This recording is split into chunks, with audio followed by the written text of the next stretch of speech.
Erravalli farm house లో కేటీఆర్ మాట్లాడుతున్నారు. Live లో చూద్దాం. ఓడిపోయారు తప్ప నిజానికి మీరు ఓడిపోలేదు. పార్టీ ఆనాడు పూర్తిగా మద్దతు పలకపోయినా, క్రియాశీలంగా లేకపోయినా మీ అంతట మీరుగా కేసీఆర్ గారి మీద ప్రేమతో, తెలంగాణ బొగ్గుగని కార్మిక సంఘం మీద ప్రేమతో అద్భుతంగా పనిచేసి విజయ పంచులని ముద్దాడినందుకు మనుగూరులో ముఖ్యంగా మీ అందరిని నేను అభినందిస్తా ఉన్నాను. అయితే ఈ రోజున్న పరిస్థితి సరిగ్గా 21 నెలలు, మరి దాదాపు ఇంకో 2 రోజులు అయితే ఇంకో 7వ తారీఖు వచ్చిందంటే ఈ ప్రభుత్వం వచ్చి 21 నెలలు దాటి 22 నెలల్లోకి అడుగు పెడుతుంది. ఏం జరిగింది అని ఒకసారి ఆలోచించుకుంటే 21-22 నెలల్లో తెలంగాణలో ఒకటి మాత్రం స్పష్టంగా కనబడతా ఉన్నది. మీరు ఇవాళ ఏ మనిషినైనా అడగండి, తెలంగాణలో ఫలానా వర్గం అని కానీ, ఫలానా కులం అని కానీ, ఫలానా మతం అని కానీ లేదు, ఫలానా వృత్తి అని కూడా లేదు. ఏ ఒక్కరిని మీరు తట్టి అడిగినా ఎట్లా ఉంది ప్రభుత్వం అని అడిగితే అందరూ స్ట్రెయిట్గా ఒక్కటే మాట చెప్తున్నారు, అప్పుడే బాగుంది, ఆనాడు కేసీఆర్ గారు ఉన్నప్పుడే బాగుండేది, ఈ ప్రభుత్వం వచ్చినాక అంత అగమ్యగోచరంగా ఉంది అనే మాట ఇవాళ ప్రతి ఒక్క మనిషి నుండి కూడా వినబడతా ఉంది. ముఖ్యంగా నేను గమనిస్తా ఉన్నది రైతుల్లో. ఇప్పుడే నేను కాంతారావు గారిని అడుగుతా ఉన్నా, అన్న మరి కొత్తగూడెం జిల్లాలో యూరియా సమస్య ఎట్లా ఉంది, యూరియా ఉందా, సమస్య లేదా అంటే భయంకరంగా ఉందన్న, యూరియా సమస్య కాదు, సంక్షోభం, అది ఆ స్థాయిలో భయంకరంగా ఉంది, రాష్ట్ర వ్యాప్తంగా ఉన్నట్టే మా దగ్గర కూడా తీవ్రంగా రాత్రికే వచ్చి లైన్లు కడుతున్నారు, ఉదయం 3 గంటలకు వస్తున్నారు, చివరి కొంతమంది అక్కడనే పడుకుంటున్నారు. ఆ పరిస్థితి వచ్చింది.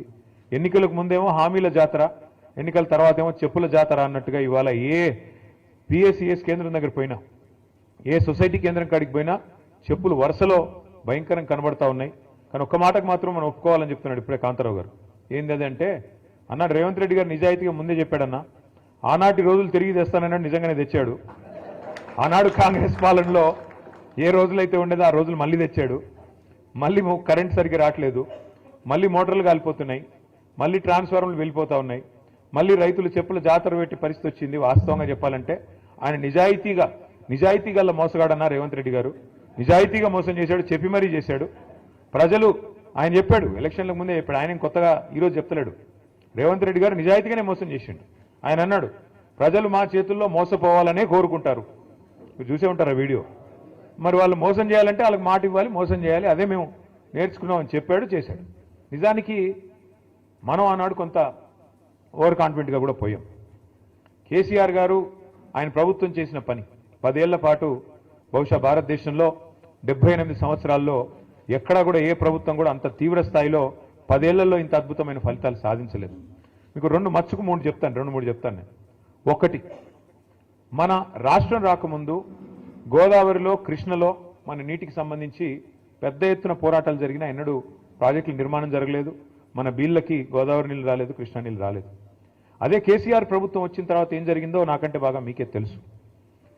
2014కి పూర్వం తెలంగాణ రాష్ట్రం, తెలంగాణ ప్రాంతం, ఆనాడు రాష్ట్రంగా లేదు కాబట్టి ప్రాంతం, భారతదేశంలో మన ర్యాంకు 2014లో 14వ ర్యాంకు. ఏది? వ్యవసాయ ఉత్పత్తుల్లో, వ్యవసాయ దిగుబడుల్లో, వ్యవసాయ ఉత్పత్తుల్లో, ముఖ్యంగా మన కాడ పండే వరిలో ఆనాడు మన ర్యాంకు 14. భారతదేశంలో 28 రాష్ట్రాలుంటే మనం సగంలో ఎక్కడో ఉన్నాం. అదే కేసీఆర్ గారి నాయకత్వంలో ఒకవైపు గోదావరిలో, మరొక వైపు కృష్ణానదిలో ప్రతి నీటి బొట్టును ఒడిసిపట్టి మీ ఖమ్మం జిల్లాలో సీతారాం అయితేనేమి, అట్లాగే మొత్తం ఉత్తర తెలంగాణలో గోదావరి నది మీద కాళేశ్వరం ప్రాజెక్ట్ అయితేనేమి, దక్షిణ తెలంగాణలో మరి పాలమూరు రంగారెడ్డి ఎత్తిపోతల పథకం అయితేనేమి, ఇట్లా ఒక్కొక్క నీటి బొట్టును ఒడిసిపట్టి మరి ఎట్లా మన వీళ్లకు మళ్లించాలని ఒక తపనతో చేసిన పని వల్ల మనం 14వ స్థానం నుంచి నంబర్ 1 స్థానానికి 2022వ సంవత్సరంలో చేరుకున్నాం. ఇది సామాన్యమైన ఫీట్ కాదు, ఏదో డైలాగులతోనో ఊగదంపుడు ఉపన్యాసాలతోనో అయిపోయే పని కాదు. మీకు అర్థం కావడానికి చెప్తా ఉన్నా. తెలంగాణలో జరిగిన ఎఫర్ట్ ఏంటి అంటే, కేసీఆర్ నాయకత్వంలో తెలంగాణ భూభాగం కనుక మీరు ఒకసారి అధ్యయనం చేస్తే ఎట్లా ఉంటుందంటే, ఎందుకంటే మీరంతా ఆలోచన పరులు, 10 మందికి చెప్పగలిగిన శక్తి ఉన్న వాళ్ళు, ముఖ్యంగా కార్మిక సంఘాల్లో విస్తృతంగా పనిచేసేవాళ్ళు కాబట్టి మీకు ధారణా శక్తి కూడా ఎక్కువ ఉంటుంది. అందుకే నేను చెప్పే ప్రయత్నం చేస్తా ఉన్నాను. తెలంగాణ భూభాగం ఎట్లా ఉంటుంది అంటే, మనకు సామాన్యుడి భాషలో అర్థం కావాలి అంటే, ఇట్లా ఒక గుడిసె తరహాలో ఉంటుంది తెలంగాణ భూభాగం.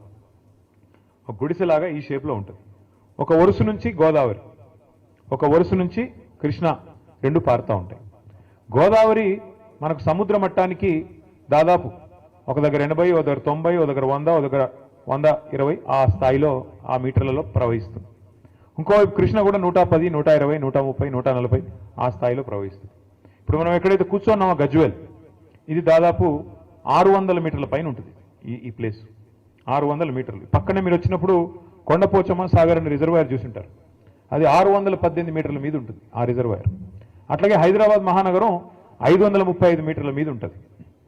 కిందికి పోతే మిడ్ మానేర్ అనేది 350 మీటర్ల మీద ఉంటుంది. ఎందుకు చెప్తా ఉన్నా ఇదంతా అంటే, ఇప్పుడు మీ అందరికీ వ్యవసాయం పట్ల కనుక అభిరుచి ఉన్నా, వ్యవసాయం పట్ల కనీసం అవగాహన ఉన్నా మీకు తెలుసు, ఒక రైతు తన పొలంలో బోర్వెల్ వేస్తే బోరుకు మరి గ్రౌండ్ వాటర్ లాగాల, భూమి అడుగులో ఉన్న నీళ్ళని పైకి లాగాలి అంటే బోరింగ్ వేసి, పైపింగ్ వేసి, కేసింగ్ వేసి, మొత్తానికి మోటార్ పెట్టి నీళ్లు గుంజాల. 3 HP మోటారో 5 HP మోటారో ఇంకా పెద్ద మోటారో పెట్టి మొత్తానికి నీళ్లు లాగుతాం పైకి.